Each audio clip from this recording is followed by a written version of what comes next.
Yeah, hi everyone. Welcome to my channel. This is Dr. One, and I'm here to address a clinical issue. We will talk about the phosphodiesterase inhibitors. It's a class of medication popularly used here in the Western world, and I believe same thing also in Africa.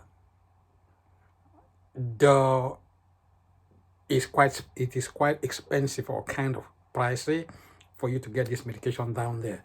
But I'm pretty sure there should be some clinical cases there that warrant this medication. Now, the big question is, what is this medication meant for? So, take a situation where a patient approaches you saying that he has the PSA value abnormal. PSA stands for prostate antigen, prostate specific antigen. Now, that value normally is between 0 and 2, the physiologically accepted value.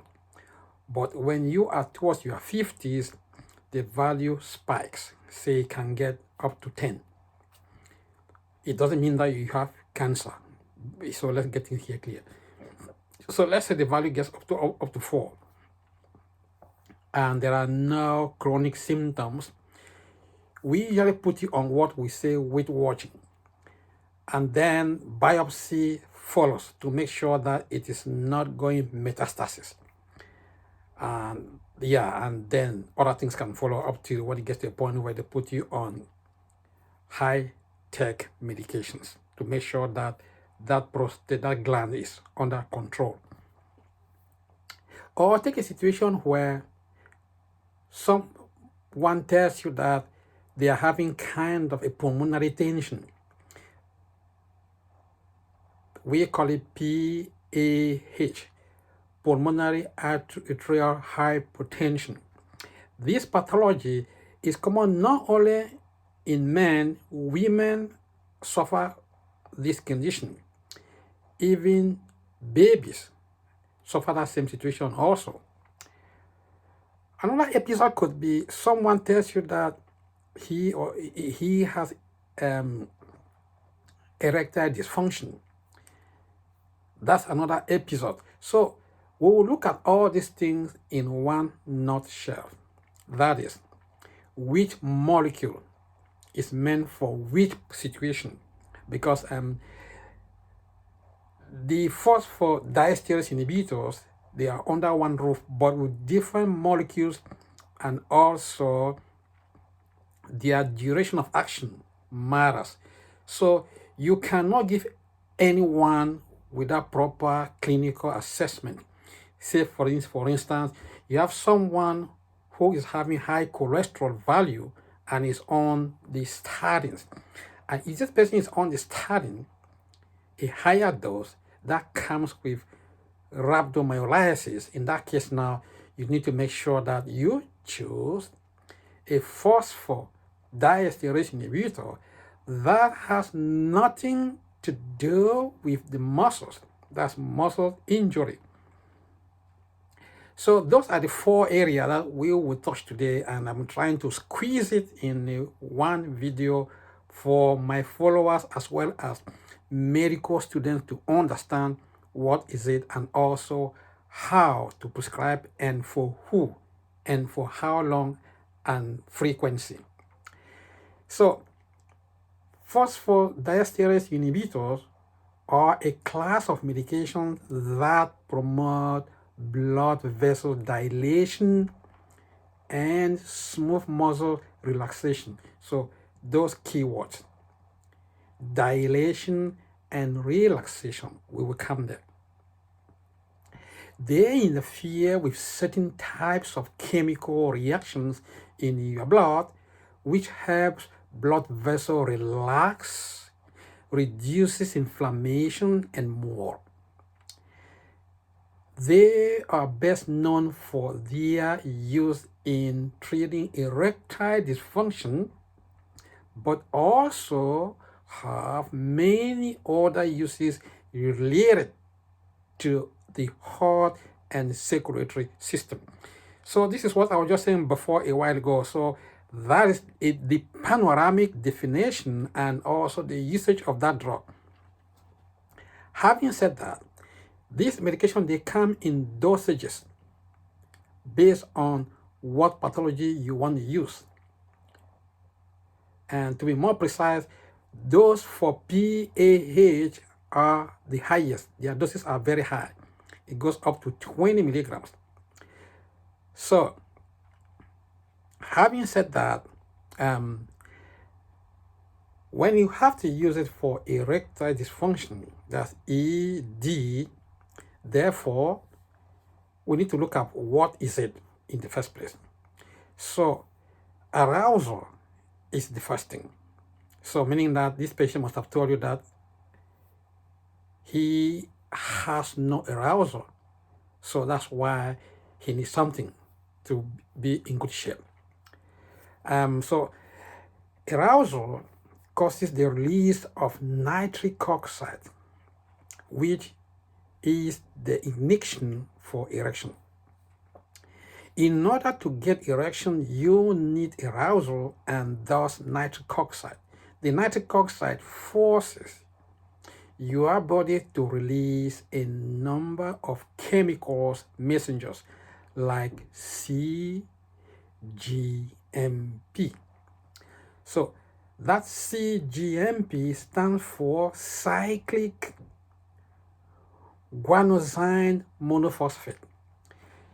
So that is the messenger that molecule focus into it, because that's what has to go now and do the job. Now, having said that, for this drug to work well, we also need carriers.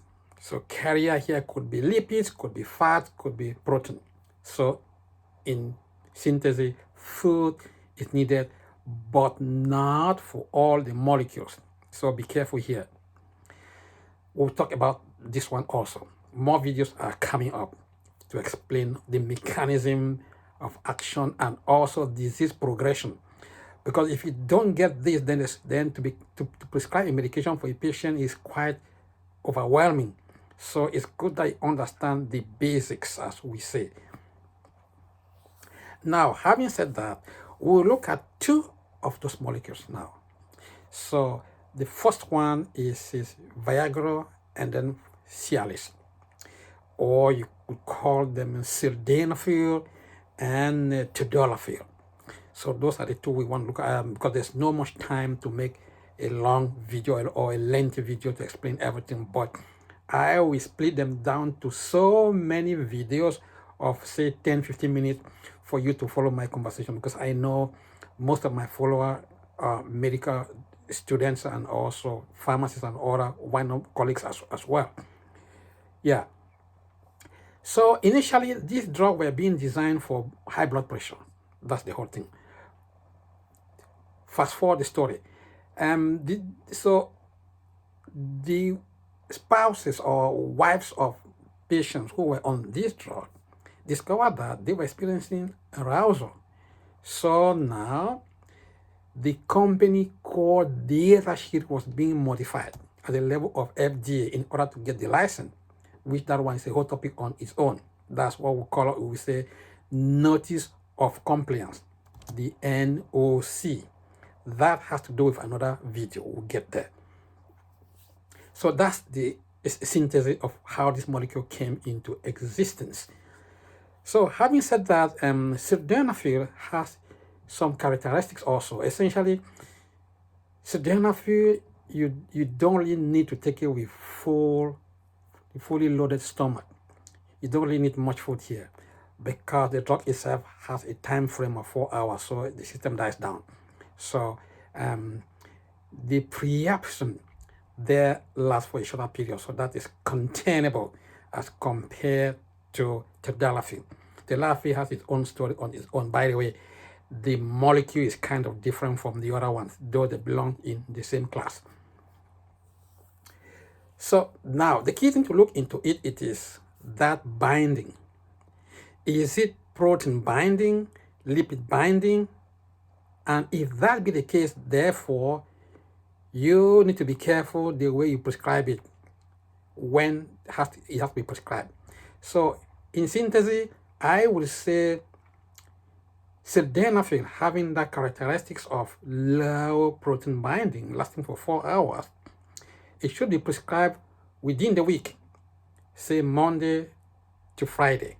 Like so, the effect lasts just for a short period of time. Within 4 hours, the deal is done. There's no point for it to stay in the blood. Whereas for tadalafil, that one, we call them here in the Western world weekend medication. So weekend medication here are those that stays longer. So it therefore means that if you take one tablet, there are chances that it can keep you up for 2 days. So which is good, kind of cheaper. You pay less, but you get a good result. So you have your weekend to enjoy yourself. So you don't need to go to work.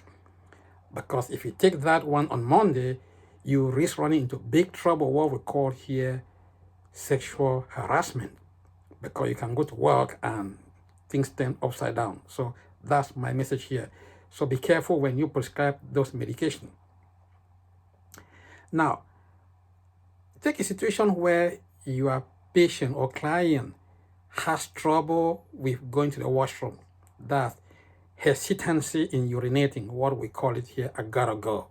In a gotta go situation, in that case, you need something that can keep you going. That's, you have to pass out the urine. Otherwise, there's what we call backflow. The backflow now is a big issue here because you risk damaging the kidneys, which we don't want that to happen. It is quite pricey. Kidneys is expensive. So you need to choose a molecule that could do 2 things at the same time. That is using 1 stone to kill 2 birds. So in that case, you need to put this patient in a low dose of tadalafil because it has high protein binding and also has a high lipid binding. And the drug now is able to keep this person going on a daily basis. So usually I recommend 1 milligram of tadalafil. So the 1 milligram of tadalafil will do 2 things. It helps to shrink the glands of the prostate and also enables this person to have erection. So meaning that it stimulates now what we call the nitric oxide is being eliminated at the level of the blood vessels of the penis.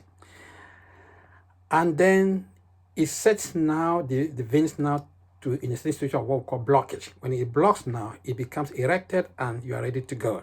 And after that incident now, it goes into flaccid states and things come back to normal. That's the low dose. So essentially, that's how things should be. So please listen to this video keenly as many times as possible. If you are a prescriber, do not put your client at risk or at shame.